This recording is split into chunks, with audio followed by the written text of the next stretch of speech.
Today I'm being joined by my good friend Jake Roberts, and he is here to discuss his research on the ciphers of Francis Bacon. Last year, he published this awesome book called The Holy Trinity Decryption. And I've had my nose in this book so many times over the last year, finding out, taking out little nuggets of value.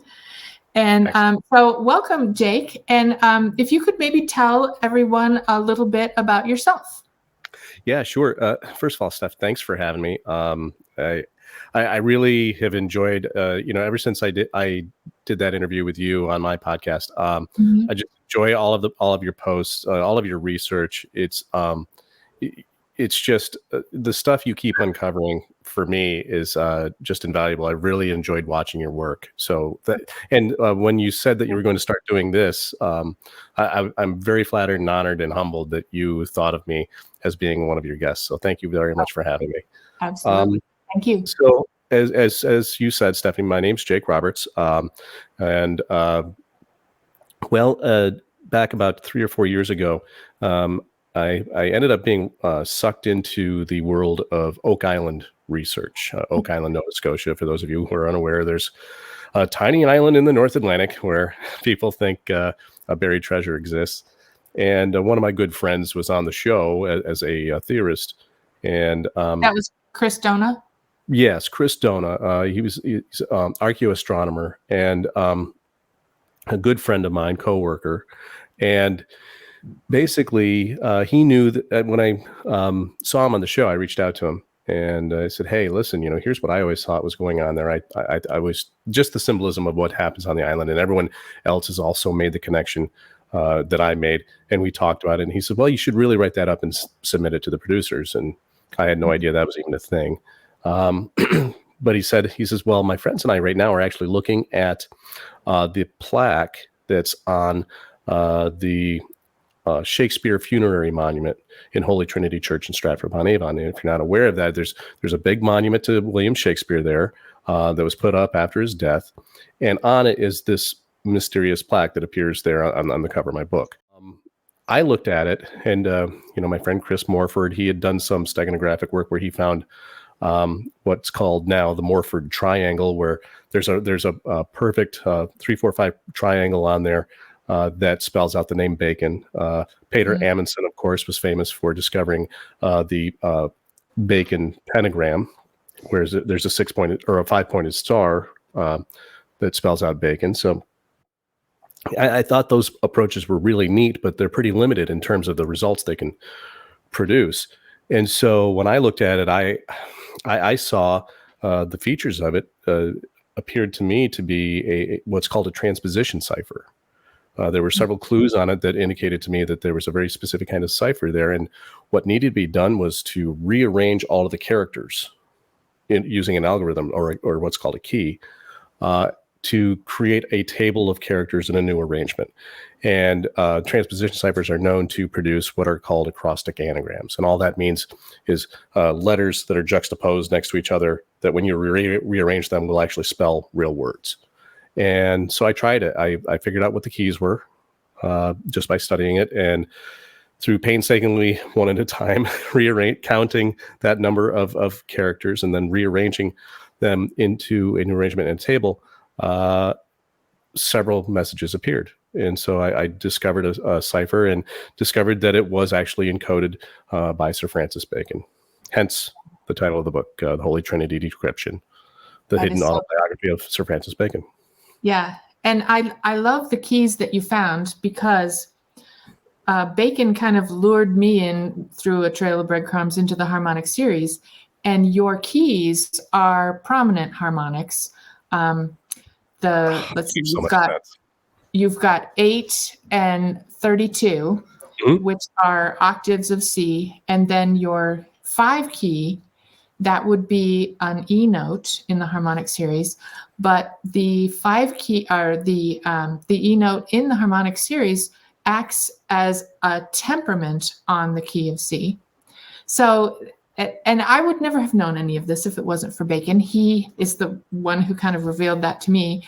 And so, of course, he would be using a lot of those same harmonics in his cipher keys. Wow, that makes I always learn so much just by talking to you, but um, it does make perfect sense, and I love that the way you said that was that he pulled you in because Mhm. that's exactly what happened with me and this entire cipher because through the process of just playing with it, Bacon taught me how to read his cipher systems. And Yeah. so Yeah. it was a school in and of itself Mhm. of looking at, hidden truths and bringing them out. This is exactly what Sir Francis Bacon was all about. And, being the father of the modern scientific method, using his inductive reasoning, where he Mhm. one of the messages was the Latin phrase. It turns out is the one of the mottos of the Fraternity of the Rosy Cross, which is "Lux si umbra," Latin for "light if shadow." And so it right there, it just embodies the notion of inductive reasoning, where you take what you know and you apply it to what you don't know, Mhm. right? And in order to unravel the mystery. And so through just following what I knew, what his philosophy was, and I knew about his cipher systems, which I can talk about a little bit if you'd like, um, I was able to unravel all of these messages. Yeah, if you could explain, so everyone else knows about the 5 key, the 8 key, and the 32 key. Oh yeah. So as I said, it was a transposition cipher, and in the lower right hand corner is the date of Shakespeare's death. And as it turns out, the date was actually the keys. The first one was the year 1616, which obviously is far too large to use as an algorithm. And it seemed very natural to me to add them together and come up with 32 because 32 is the letter F in Sir Francis Bacon's K cipher. So those little signposts just made sense. And then the next set of numbers was 53, which I knew was a mistake. Shakespeare died when he was 52. A lot of people interpret the denotation of in front of the age as he was in the year of 50. So he was in his 53rd year. That's an Mhm. incorrect interpretation. He was 52 when he died, but it had to be 53 in order for the key to work. Right. So, and what they do with these ciphers is they'll make a mistake on purpose, and what that does, that's usually a signpost of where to look for certain keys or messages. So that's what I did. I added 5 and 3 together to get 8, and then Mhm. of course the last one was April 23rd. So 2 and 3 make 5. The problem was, and I figured this would be a problem even before I began working on it, is there were 305 characters, not letters, but characters on Mhm. the plaque, and using 5 to rearrange it, it would have terminated after the first pass in an algorithm, if that makes sense. So I Right. knew that there was going to be a letter that needed to be left out, and fortunately, he actually wrote in the clues of how to use 5 when I decrypted number 8. So by doing that, he actually taught me how to use number 5 as well. Yeah. And so that was really pretty neat. And then within that message also was another message that revealed a whole new key, which was 38. And so you could then use 38 to go back and rearrange all of the characters on the plaque. And then within that one, there was another clue to use again 5 Mm. with a message of which one to leave out. So it was really, really just brilliantly done the way he crafted this. Now, Yeah. um, in order to do this, I had to have an understanding of, and at the time, I only had a basic understanding of Baconian ciphers. Mhm. And Sir Francis Bacon's most famous cipher is the biliteral cipher, is what it's called, and also called Bacon's cipher. I Um, think it's also the hardest one. Oh it, it boy. it is very difficult. In fact, I just found an example in the King James Bible that I've been working on this weekend. So, Ah. and into that one's tough. But at any rate, that's his most famous one. Mhm. And that since it was divisible by 5, um, there have to be 5 characters to equal one letter in his biliteral cipher. So when it was divisible by 5, I thought, I bet there's a biliteral cipher there. And sure enough, there was. It was really kind of neat. I was able to, and when you look at the typeface of this plaque, and it involves the biliteral cipher, you have to figure out what are the differences between his two alphabets. Think of it as a regular font and an italics font. Mhm. Okay. But his differences are far more subtle. And so he has two alphabets, an A alphabet and B alphabet.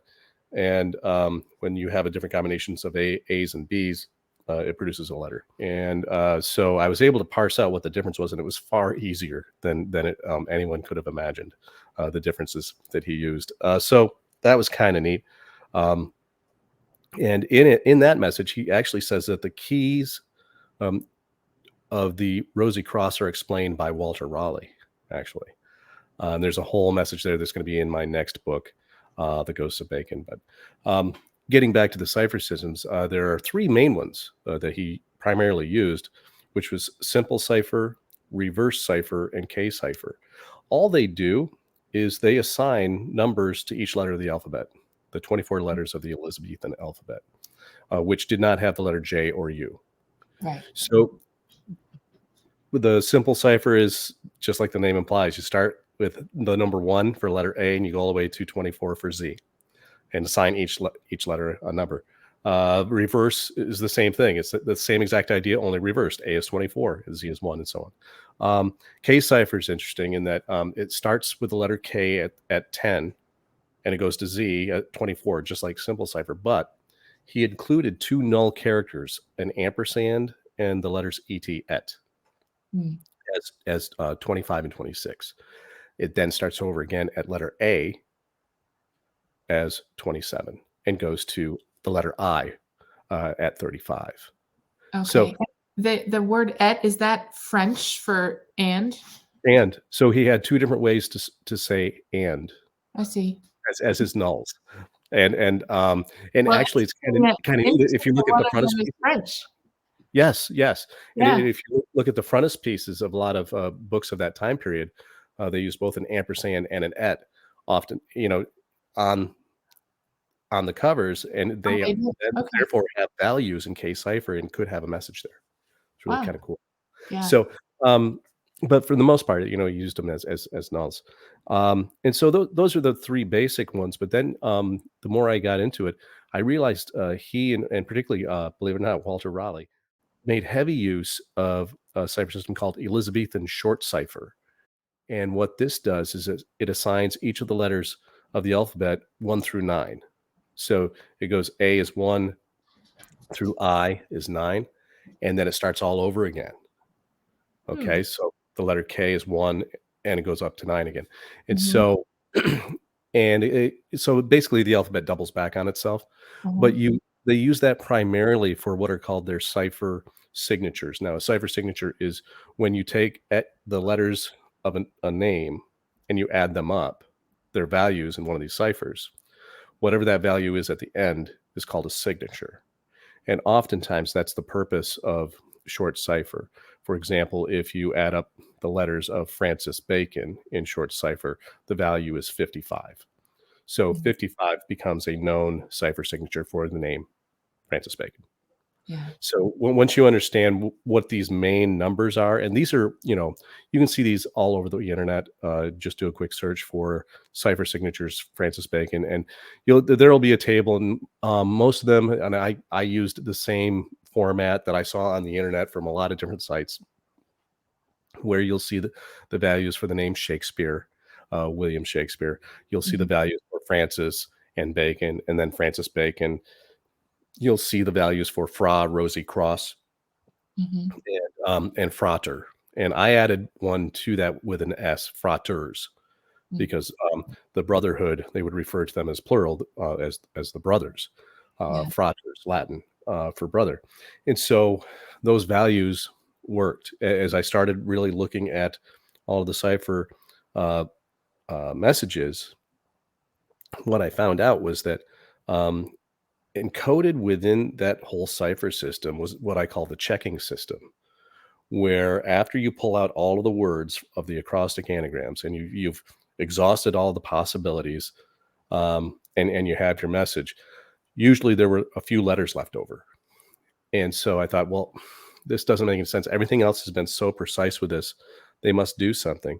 So on a whim, as I was working on it, I added up the leftover letters. And when I did, boom, I used simple cipher, and it turned out a cipher signature of Bacon. Ah, And I thought, well, maybe there's a checking system here. So then I checked with reverse, and it worked with reverse. And all of a sudden, there's another, to give you an example, there's in one section there was a combination of letters that meant nothing. They didn't fit into the message anywhere, and I added them up, and they totaled the number 33, which is the value of Bacon in simple cipher. So then mhm. I checked the value in reverse cipher, and all of a sudden, the number turned out to be the reverse cipher value of Bacon, which is 92. So then I did it in K cipher, and it was 111, which is Bacon in K cipher. Mhm. Um, and now in my current work, what I've discovered, I've gotten better and refined this technique. Um, as I said, he taught me how to do it. Um, and now what I can do is actually check the values of two other cipher systems that he used. One's called fourfold cipher, and the other is called Elizabethan short cipher, and it works in Elizabethan short cipher as well. So Wow. all four ciphers produce the values of the same name, and I was just astounded at how precise this was. So Yeah. and so in that way, what Sir Francis Bacon did on that plaque was he left behind what I call his hidden autobiography. Um, and it's an astonishing story.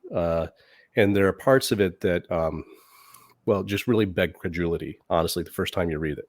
And Yeah. I never, You it was kind of, totally have a bombshell in your book, I think it's at the end of chapter 4, if oh, I'm yeah, yeah. yeah, yeah. I know the one you mean. Um, it's, and the thing is, Stephanie, you and I have talked about this before too.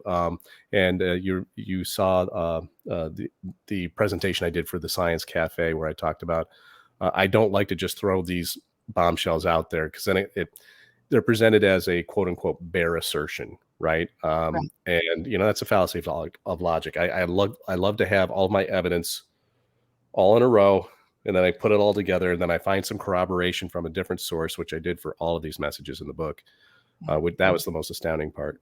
And so, aside from you know, uh, obviously he says that he used the name Shakespeare Mhm. in writing. So, I mean, for most people, that's enough. It's like, wow, we have a document that says Sir Francis Bacon wrote this document, and he says he wrote Shakespeare. That's astounding, right? Yeah. Um, but it's not the most astounding information there by a stretch. So many people have thought over the years that Bacon was responsible for writing Shakespeare, that that it seemed kind of passe when I said, "Hey, I found it." Everyone says, "Oh, good." Ah, Yay. ah, but this is huge. This is huge information, but not as big as like who his parents really were. I'm pretty sure that's the one you're alluding to. Uh, yes. for me, that was huge, just such a huge moment. And I also knew how problematic it was going to be. As soon as I saw the message, I said, those oh crap moments. Yeah, that was a big one. That was a big one. I saw that message. And I said, oh no, this is Oh, this is no. not gonna, this is not going to go well. And but then in light of the ones that followed, for example, when he starts getting into there's one whole key where he includes the names of several of his aliases, Mhm. and he says, for example, and they were artists, many of them. So all of a sudden, you find out that he was sitting there painting portraits in foreign courts and probably just eavesdropping and gathering all this information and passing it along to Essex and Elizabeth. It's really really interesting. So he makes there's a sentence where he says Tiberio Tonelli, that was good, but my best alias was, and I'm just going to leave that blank because when I found that name, I just said, nope, not possible. And then he told me where to look for corroborating evidence. And sure enough, I looked in the books written by this other individual. and it illustrations, and sure enough, there were Bacon signatures all over it Mm. from a completely different source. And so it was Wow. just more confirmation, corroboration that, okay, so, we always say that ciphers contain truth because they're hidden truth. Mhm. Um, that they're hidden truths that are intended to be communicated to someone. Mhm. And in this case, he wanted this to be communicated to someone in the future who would, you know, uh, be silly enough to take the time to just move letters, Yeah. and see what comes up. So yeah, it was really kind of neat to confirm all that. But the one you're referring to is his real parents, which were counter to Baconian. The Baconian favorite theory is the Prince Tutor theory that Sir Francis Yeah. Bacon was the secret son of Queen Elizabeth. Mhm. And when you look at history on its face, that notion is very illogical. And it's all based on shoddy cipher work, actually, that was done in the turn of the 20th century. And there were a pair of cryptologists, William and Elizabeth Friedman, Mhm. who uh, debunked it. Okay, he was the father of the NSA. Okay, they were the husband and wife cryptology team, the experts uh, in history, and people just kind of dismiss their work, say, "Oh no, they got it wrong." No, no, they got it right. They were the experts. The people who got it wrong were the ones that you know did the shoddy work in the first place. And Right. so what I discovered was, I have multiple explicit messages where Francis Bacon states that his mother was Mary, Queen of Scots, and his father was Francis II. Yes. Uh, Well, and that makes more sense, really, mhm, than Tudor Prince theory. absolutely. Um, yeah, because Yeah, then he's being named after his father. bingo. Yeah. Exactly. Whereas Robert Devereux, the second Earl of Essex, was named after his father, Robert Dudley. Mm, yeah. Yeah. And once you put the puzzle pieces together, it should make sense. And it Exactly. should give you that aha exciting moment. And it Yeah, does. it's like you're putting together a jigsaw puzzle, and you have this weird puzzle piece over here that has odd colors on it, and you can't really make anything out. And then you have this hole over here, and you put it and go boop, and the picture comes into focus. Yeah. That's exactly what happened. And as I started to do things like the timeline of how that would have to happen, and who would have to be involved with Mary's return to England, for example, and Mhm. and so what we have are all of the right players in all the right places. And I thought, well, they would have to negotiate her return. And sure enough, there's a long historical record and a lot of scholarly research done on the negotiations that took place between Elizabeth and Mary that allowed her to, for all intents and purposes, flee France. She was very afraid of Catherine de' Medici with very good reason. Right. Um, Catherine de' Medici was not going to give up her throne, not a chance. And she was definitely not going to hand it over to someone she despised like Mary Queen of Scots. So that makes sense. That would check that box. Right. Then you have the negotiations taking place, and here you have Mary Queen of Scots showing up, coming back to the island um, with an heir, something Elizabeth can't claim she has. Mhm. Problem. So very problematic. Yeah. And meanwhile, Mary already had a huge swelling of support in England for her to be on the throne as being the rightful heir and then rightful successor. So when all of a sudden I read a message that says the very first message I decrypted was, "I'm the." There was a lot of Latin kind of thrown in here as Mm. well. I'm the king of two thrones of two countries, of whichever two countries I choose, and then the rest of it was I pass on holiday. He didn't want it, Yeah. and then the message was I love seeing my brother on the throne. So James the First was his half brother. Where all of a sudden, when James the First succeeds to the throne, now all of a sudden you see this guy, Sir Francis Bacon, being knighted. You see him getting all of these positions of great honor, and suddenly his career just takes off. All Mhm. all the facts of history just support it, and when you look at it, um, it makes sense. It does. It is such a fun story. And yet it's like it was with me, it's a story with breadcrumbs and it takes you somewhere. and the problem too, and I know you've noticed this, it doesn't end. No. Because this work has now led uh, to, well, not just my podcast and my book and books now, um, but there's now we have a handful of people, such as yourself. You're looking into a lot of what Bacon was up to, and Mhm. particularly musically, which is has always been in my mind going to be one of the major pieces here, Yeah. and because we have to have all of the seven arts and sciences involved here, and Yeah. because that's really what he was working on, Yeah. as the truest Renaissance man, I think. Mhm. And so, yeah, you look at all of these puzzle pieces, and when everything starts fitting together, what I've discovered is, and he mentions names like, say, Walter Raleigh, for example, as being the key to understanding the Rosy Cross. Once I saw that, and he came up on my radar, suddenly a bunch of other things just kind of came together. Yes. And so now we've extended our searches, myself, and of course, you're friends with William Russell and Mhm. Jason Mercer and John Edwards. Now we're all kind of involved in scouring, the 1611 King James Bible for clues and finding them everywhere. Yes. Uh, I did an analysis of the Fama Fraternitatis, the Mhm. first Rosicrucian Manifesto, and Bacon all through it. And so, that's going to be coming out in my next book as well.